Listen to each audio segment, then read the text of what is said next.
Most professionals I meet today are using some type of time management system. They're using apps, they're using planners, color coding systems, and yet they're still overwhelmed. Does that sound familiar to you? Well, the thing is, it isn't about the app or the tool. It's really what is going on in your mind and how you think and how you approach it. I take a very unique approach to time management, and I have proven tactics that will show you it works. In this video, I'm going to talk about decision fatigue, energy management, and how to think strategically even when everything seems urgent. For decades, people have talked about time management. There are thousands of books out there on time management. There are thousands of experts who talk on time management. And yet, why does everybody complain they don't have enough time? And I gave this great thought several years ago because I thought, why? Why are we still complaining when we have all this information, all this knowledge? So I have taken a completely different approach.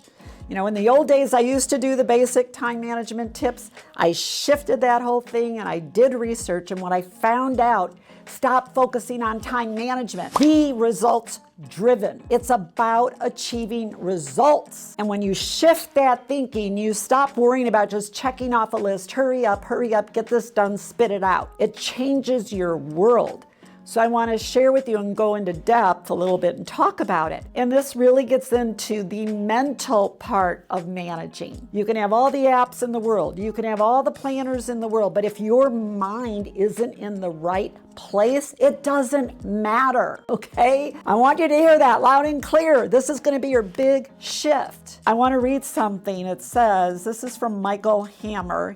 He's an author of Re-Engineering the Corporation. He says, a professional is someone who cares about results, not just the activity. The only catch is that it takes a certain kind of person. So as I said, the mental aspect of time management is you want to really think about, because we all have the same amount of hours in the day. Let's say most of your colleagues, you have 8 hours in the day to work.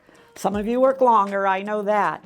But basically, so why is one person more efficient, gets more done, is more productive, has better outcomes?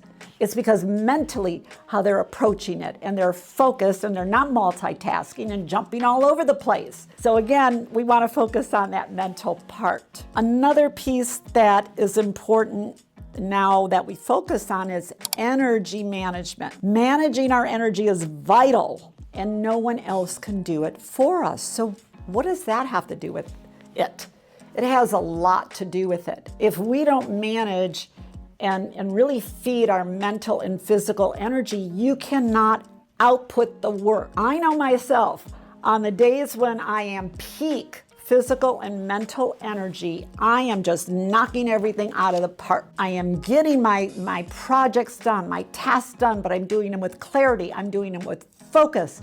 They come out so much better. And at the end of the day, I feel fantastic versus the days where I feel like a hamster in a wheel. I'm busy, I'm doing stuff, I'm doing and doing, but you're like a hamster. You're running, and you're not getting anywhere, right? So there are a couple of things I wanted to share with you that maybe you haven't thought about when it comes to our mental energy. 2 really big deals about fatigue. Information fatigue. The piece I have highlighted here is we need to avoid becoming depleted at the end of the day from taking in so much information. Can you relate to this? Do you find yourself by 3 or 4 o'clock, your brain is you're feeling fried? This is so real because we are taking information in from many places, between our phones and our text messages, coming in from our bosses or our leaders or other people. I mean, just think about the amount of information you take in a day. It's exhausting. So you also want to manage the amount of information you take in. You know, a lot of times we choose that extra information we want to take in So again, this is where you manage this. You don't become overwhelmed with all of it. You have control of that. That is good news. Decision fatigue. I think this is huge for every one of us in the workplace. It doesn't matter what level you're at. If you're a receptionist or you're the CEO or a business owner, all day we have to make decisions about things. That's taxing on the brain.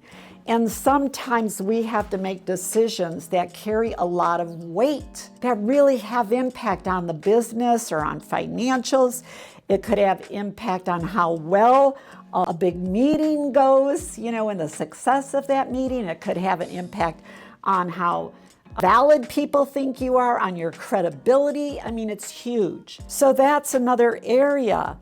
This is a good piece too. This is from Rebecca Whitehead. She says, you open your closet and stare bewildered into a sea of clothes. So it starts out your day with having to make a decision. She said, and then it goes on all day, right? Well, decision fatigue is a psychological phenomenon that describes the reduced ability to make judgments due to an overexposure. So then what happens too, when you have decision fatigue, you're not going to make as good a decision. And then what's the domino effect of that? So a couple things I want to share with you for the physical energy part. There are several tips, but let me just give you a few to be able to drink water throughout your day.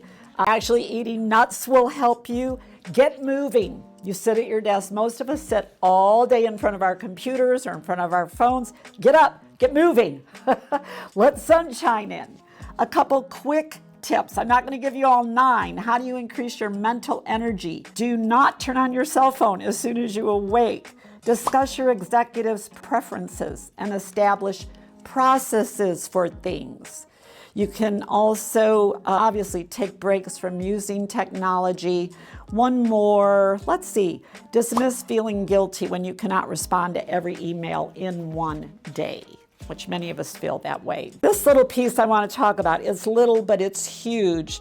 It's about forgetting multitasking. That word multitasking has been around for so long, but I can tell you, years ago, that shifted. Don't be proud and say you're a multitasker because it's frowned upon now. People want people who are focused. I want my employees to be focused.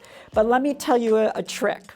A little secret, it's not here, but let me tell you my own little secret. I want you to see yourself as a great juggler. Instead of thinking, because you have all these things to do, right? So if you think about a juggler, they have all these balls up in the air, right? But they're here, they're focused here. So what that means is when you're in the moment, when you're in the project, when you're in the conversation, focused, you will get more done, you will accomplish more, you will be more creative, you will have better relationships. But in your peripheral vision, like right now I'm recording this for you, but in my peripheral vision, I know there is a list of things for me to do when I'm done with this. But when I'm done with this, then I'll pull the next ball. Now, as people throw things at you, you're just going to weave them in, which this is where we get into prioritization, because you're fed tasks and assignments, all day.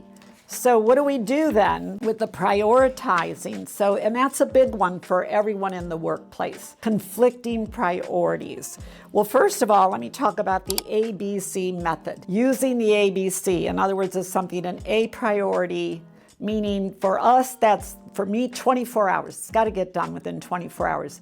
A B priority is like within 72 hours, maybe a C priority, 3 or 4 weeks. So if you can categorize that instantly, it shouldn't take you long. But here's the trick. You have to look at the impact of not doing that. So instead, where people will say, well, I have this to do, I have this to do, I have this to do, that's an A. Instead, I'm going to look at what will happen, what negative things will happen if I don't get this done. So I look at the end first. That helps me decipher the A priority. Because if you have 3 A priorities, you've got to figure out which one you're going to do first. So which one is going to have the greatest impact? Like getting a client letter out for us to have an engagement we got booked. We need to get that letter out today, not 3 days from now, because that leads to financial and to revenue, which is important to the company. So for some other prioritizing tips for you that might help, focus on high value activities. We all get very busy with what I call the busy work. And so again, maybe you've heard people talk about their big rocks. What are the big rocks? Not all the little pebbles, and focusing in on the big rocks. And then you can weave in your little pebbles later. And also what I try to do is I focus on my high value things when I know I'm at my peak performance, which is 8 a.m. to 2 p.m. or 3 p.m. Sometimes I start at 7 a.m. I'll save the little rocks for later in the day because it doesn't take as much brain power. So also learn your rhythm is important. Get clarification on expectations from the person who gave you the assignment. Are you really clear on what they expect? And don't accept the answer people always say when you ask them, when do you need this? Oh, as soon as possible. Everybody says as soon as possible. Here's the better question. By when do I need to get this to you? Now I'm gonna think differently, and I'm gonna think, well, I actually don't need that till 3 days from now, end of business day. Do you see, you get a different answer, and now you know where to prioritize that assignment with your other. Change your questions, okay? Don't ask, when do you need this by? When is the latest I could get that to you, especially because if you have a lot of conflicting priorities. Another one that we talked about, the deadlines. Have huddles with your leaders, whoever you report to. Huddles are great. Again, people just want to rely on, well, let's email each other back and forth, and you go back 100 times and you still don't get it right. I don't know what it is with our society today. Really, people, like you talk about, you want to manage time, but you're using these techniques that, oh, I'll text you, I'll send an email. Okay, now we've had 5 texts go back and forth, and I still don't understand it. Pick up the phone and talk to each other. Get up out of your seat and go talk to someone. Get on a Zoom call. Get it done now. Clarify it now. It takes courage to not do what everybody else does, because it doesn't mean they're being most effective. So keep that in mind if you want to be a star performing employee or successful person, you know, in whatever you're doing in your profession. What else do I want to share with you is, I think those are it, maybe a couple others. Think of ways to streamline your job. Think about streamline. How could I do this simpler? How could I do this faster? How can I do this better? Are there apps out there? Are there templates out there? We talked about that. Eliminate unnecessary chores.